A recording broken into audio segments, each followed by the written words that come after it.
Hi guys 21 டே சேலஞ்சில் இன்றைக்கி வந்து டே 1. So இன்றைக்கி நம்ம என்ன கம்ப்ளீட் பண்ண போகிறோன்னா ஜென்ரல் தமிழில் 7th புக் இலக்கணம் ஃபுல்லாகவே பார்க்க போகிறோம் 9 ஏழுக்கு.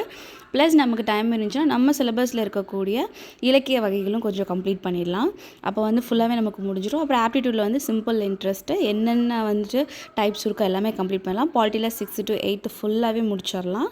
இது எல்லாமே நம்ம சிலபஸ் டாபிக் எங்கெல்லாம் கவர் ஆகுதோ அதை மட்டும் தான் நம்ம பண்ண போகிறோம். ஐஎன்எம்மில் வந்து 6th to 9th வந்து ஒரு 2 லெசன்ஸ் மட்டும் இருக்கும், அதை மட்டும் கம்ப்ளீட் பண்ணிடலாம். ஐஎன்எம் வந்து அந்த பேசிக் தான் இருக்கும், அந்த போர்கள் அந்த மாதிரி கர்நாடிக் வாக்ஸ் இந்த மாதிரிலாம் இருக்கும்.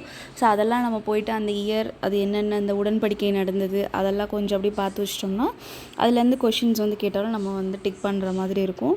ஸோ 10th நமக்கு வந்து 10th 12th ஐஎன்எம் வந்து ரொம்ப இம்பார்ட்டண்ட்டான ஐஎன்எம். ஸோ அதை நம்ம படிச்சுக்கலாம். பட் அதுக்கு முன்னாடி இதில் இருக்கக்கூடிய ஒரு 2-3 சாப்டர்ஸ் இருக்கும், அதையும் நம்ம சிலபஸ் படி கம்ப்ளீட் பண்ணிட்டோம்னா நமக்கு கொஞ்சம் அப்படியே சாட்டிஸ்ஃபேக்ஷனாக இருக்கும். ஸோ அதுலேருந்து கொஷின்ஸ் வந்தாலும் நம்ம ஸ்கிப் பண்ணாமல் படிச்சுக்கலாம். அதுக்கப்புறம் ஜென்ரல் தமிழில் வந்துட்டு இலக்கணம் ரொம்ப கிளியராக படிக்கணும் நம்ம. ஸோ ஸ்கிப் பண்ணாமல் சூப்பராக இன்றைக்கி ஃபர்ஸ்ட் டேவை கம்ப்ளீட் பண்ணுறோம். தேங்க்யூ.